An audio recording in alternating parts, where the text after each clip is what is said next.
Selamat semuanya. Kami dari kelompok 4 mata kuliah Kapasitas Algoritma. Kami akan mempresentasikan tugas besar yang berjudul Analisis Kompleksitas Waktu dan Ruang pada algoritma bubble sort melalui eksperimentasi status variasi kondisi data acak. Berikut anggota dari tim kami, yaitu ada Mutiara Firna Wijaya Hematang, ada Muhammad Sidik Rifai, ada Muhammad Zulfami Sidik, ada Nurul Salsabila, Juventus, Seri Ulu, dan juga Galuh Wicaksono.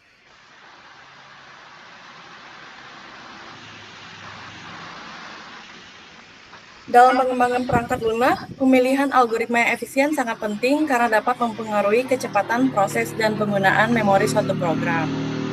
Nah, di tugas besar ini, algoritma yang kami analisis adalah bubble sort.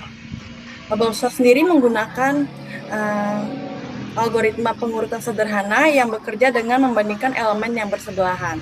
Kemudian menukarnya apabila urutannya tidak sesuai.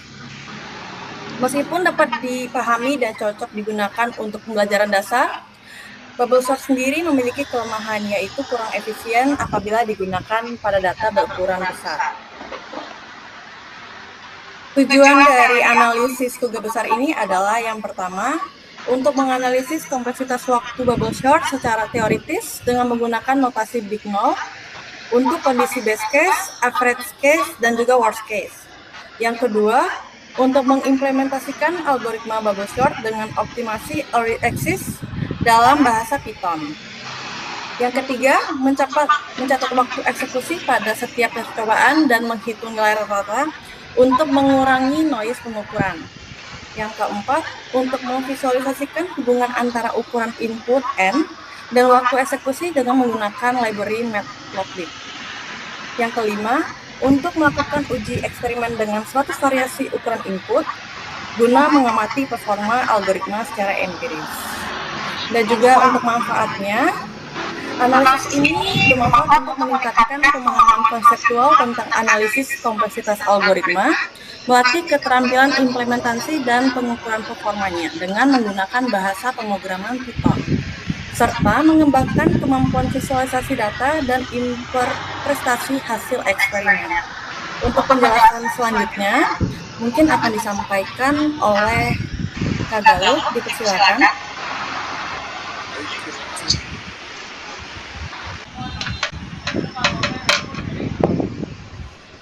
Oke, jadi berikut data yang kami gunakan. Pertama ada karakteristik data, yaitu tipe datanya bilangan bulat atau integer. Lalu range nilai 0,n kali 10 itu untuk setiap ukuran n-nya atau jumlah range-nya. Lalu juga kita pakai randomize, yaitu untuk mengacak setiap datanya. Data yang kita gunakan itu max n-nya itu sampai dengan 3000. Lalu setiap pengulangan berjumlah pada interval yang bertambah sebanyak 30. Lalu variasi inputannya adalah 100, dari 30 sampai dengan 3000. Lalu kita juga menggunakan 3 kali pengulangan agar mendapatkan average case atau rata-rata case rata-ratanya. Berikut dilanjutkan oleh teman saya, Kak Juventus, untuk running programnya.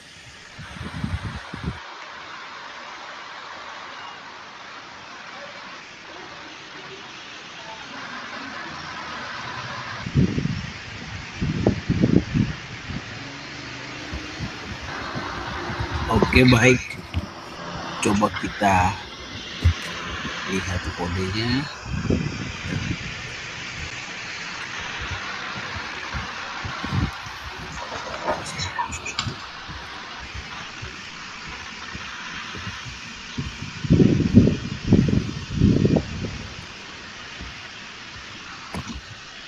Ini kita hapus dulu.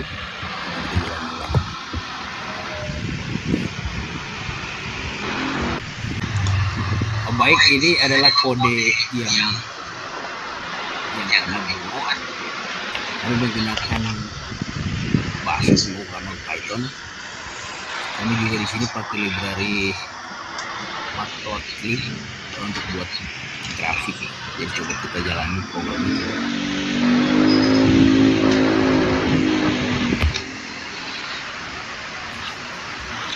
kita tunggu. Dia sedang proses membuat grafik sama data untuk menghasilkan nilai rata-rata.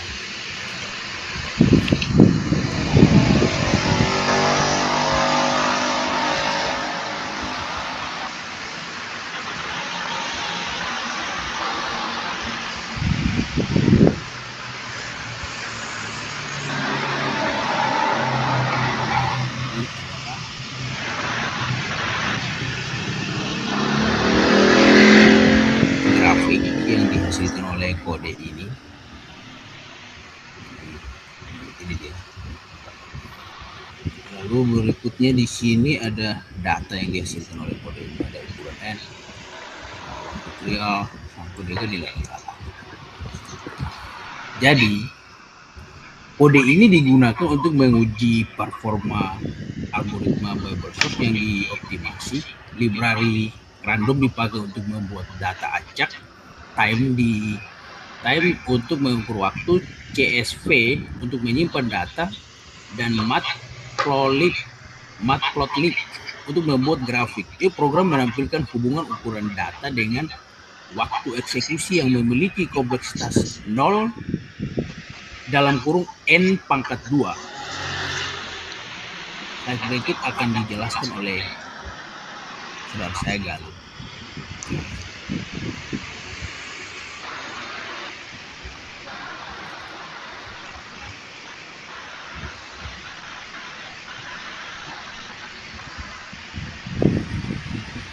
Oke, terima kasih. Untuk berikutnya adalah output yang dihasilkan dari data eksperimen yang sudah kami jalankan dengan program Python, yaitu ada jumlah n, awalnya itu 30, lalu dengan total perbandingan kita hitung dengan rumus n buka kurung n kurang 1 dibagi 2, atau sama dengan n pangkat 2 dikurang n dibagi 2, dengan waktu yang sudah dicatat juga secara spesifik menggunakan program Python. Selanjutnya penjelasannya akan dilanjutkan oleh Muhammad Zulfaqar. Baik, terima kasih Mas Galuh. Untuk grafik visualisasi kita, di sini ada grafik yang dihasilkan dari eksperimen menggunakan Python, menunjukkan hubungan antara ukuran input atau n dan waktu eksekusi rata-rata algoritma bubble sort. Untuk sumbu X sendiri merepresentasikan ukuran input yang dihasilkan mulai dari 30 hingga 3000. Sedangkan untuk sumbu Y menunjukkan waktu eksekusi dalam satuan detik. Nilai yang ditampilkan pada grafik menunjukkan hasil rata-rata dari 3 kali percobaan untuk setiap ukuran input. Selain itu, terdapat area bayangan di sekitar grafik yang menggambarkan variasi waktu antar percobaan. Untuk proses visualisasi dilakukan menggunakan library matplotlib, sementara untuk perhitungan rata-rata menggunakan NumPy.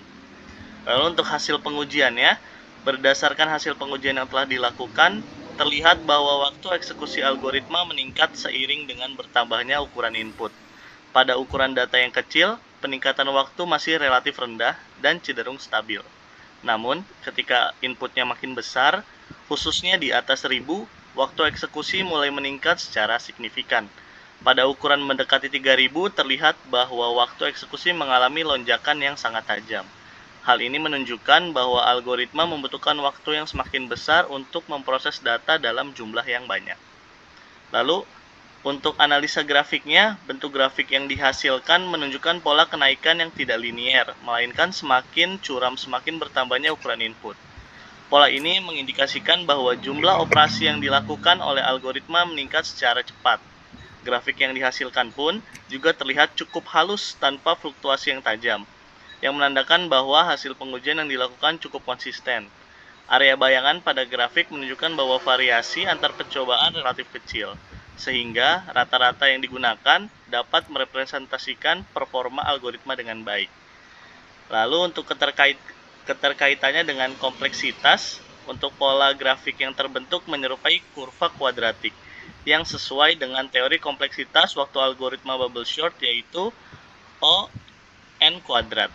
Hal ini disebabkan oleh proses perbandingan berulang antar elemen yang dilakukan oleh algoritma karena data yang digunakan pun dalam pengujian bersifat acak. Maka hasil yang diperoleh mencerminkan kondisi rata-rata atau average case. Kondisi terbaik tidak terlihat dalam grafik karena hampir tidak terjadi pada data acak yang digunakan dalam eksperimen.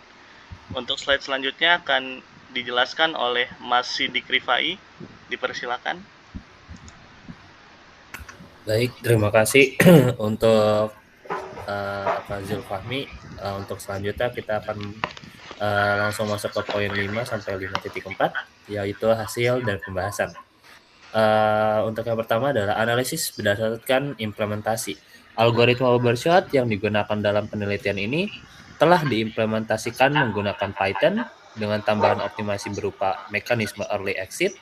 Optimasi ini memungkinkan algoritma untuk menghentikan proses lebih awal apabila dalam satu iterasi tidak terjadi pertukaran elemen. Dengan demikian, pada kondisi tertentu, algoritma dapat bekerja lebih efisien dibandingkan implementasi standar. Selain itu, penggunaan fungsi time curve counter memungkinkan pengukuran waktu dilakukan dengan tingkat akurasi yang lebih tinggi. Faktor yang memengaruhi adalah hasil pengujian yang diperoleh tidak terlepas dari beberapa faktor yang memengaruhi seperti spesifikasi perangkat keras yang digunakan, proses lain berjalan pada sistem operasi, serta karakteristik bahasa pemrograman Python yang bersifat interpreted. Selain itu, penggunaan data acak juga dapat memberikan variasi kecil pada hasil pengukuran waktu. Meskipun demikian, karena pengujian dilakukan berulang kali dan diambil rata-ratanya, pengaruh faktor-faktor tersebut dapat diminimalkan. Kesesuaian teori dan praktik. Hasil eksperimen yang diperoleh menunjukkan kesesuaian dengan teori kompleksitas algoritma Bubbleshot. Pola kenaikan waktu eksekusi yang terlihat pada grafik mengikuti bentuk kurva kuadratik yang seperti sudah dijelaskan oleh Kak Zulfahmi tadi, yang merupakan ciri dari kompleksitas O(n²). Hal ini menunjukkan bahwa semakin besar ukuran input, maka semakin besar pula jumlah operasi yang harus dilakukan oleh algoritma. Dengan demikian, hasil pengujian secara empiris mendukung teori yang telah dipelajari. Implikasi dari hasil analisis yang diperoleh, Bubbleshot dinilai kurang efisien untuk digunakan pada data berukuran besar karena memiliki kompleksitas waktu O(n²). Algoritma ini lebih tepat digunakan untuk tujuan pembelajaran dasar dalam memahami konsep sorting dan analisis algoritma. Untuk kebutuhan praktis yang melibatkan data besar, algoritma yang lebih efisien seperti quicksort atau merge sort mungkin lebih bisa direkomendasikan. Untuk poin selanjutnya akan saya berikan kepada Kak Nurul Salsabila.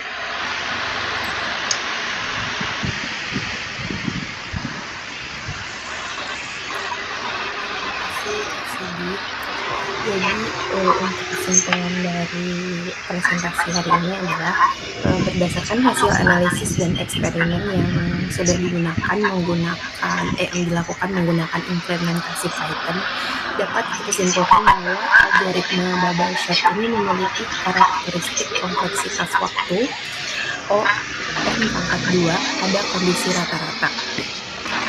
Hal ini dibuktikan melalui grafik hasil pengujian yang menunjukkan bahwa waktu eksekusi meningkat secara signifikan seiring dengan bertambahnya ukuran input. Pola grafik yang terbentuk menyerupai kurva kuadratik yang mengindikasi bahwa jumlah operasi yang dilakukan algoritma bertambah secara cepat terhadap pertambahan data. Implementasi algoritma menunjukkan bahwa pada kondisi tertentu, algoritma dapat berhenti lebih awal. Namun, karena data yang digunakan dalam pengujian bersifat acak, kondisi tersebut jarang terjadi sehingga tidak memberikan pengaruh signifikan terhadap hasil keseluruhan. Penggunaan metode pengujian dengan beberapa kali percobaan serta perhitungan rata-rata juga menghasilkan data yang stabil dan konsisten, sehingga hasil eksperimen dapat merepresentasikan performa algoritma dengan baik. Selain itu, penggunaan bahasa pemrograman Python turut mengaruhi waktu eksekusi yang dihasilkan, di mana sifat interpreted menyebabkan proses berjalan lebih lambat dibandingkan bahasa terkompilasi. Meskipun demikian, hasil yang diperoleh tetap sesuai dengan teori kompleksitas yang ada, sehingga memperkuat pemahaman bahwa bubble short tidak efisien untuk digunakan pada data berukuran besar. Dengan demikian, dapat disimpulkan bahwa algoritma bubble short lebih cocok digunakan sebagai sarana pembelajaran untuk memahami konsep dasar pengurutan dan analisis namun tidak direkomendasikan untuk penggunaan pada aplikasi nyata yang membutuhkan efisiensi tinggi. Untuk pengolahan data dalam skala besar, algoritma lain yang memiliki kompleksitas lebih rendah seperti quicksort atau merge sort lebih disarankan. Mungkin sekian dari saya kembalikan kepada Mbak Mutiara. Terima kasih. Baik, itu saja yang dapat disampaikan oleh kelompok kami. Demikian kami sampaikan. Terima kasih atas waktu dan perhatiannya.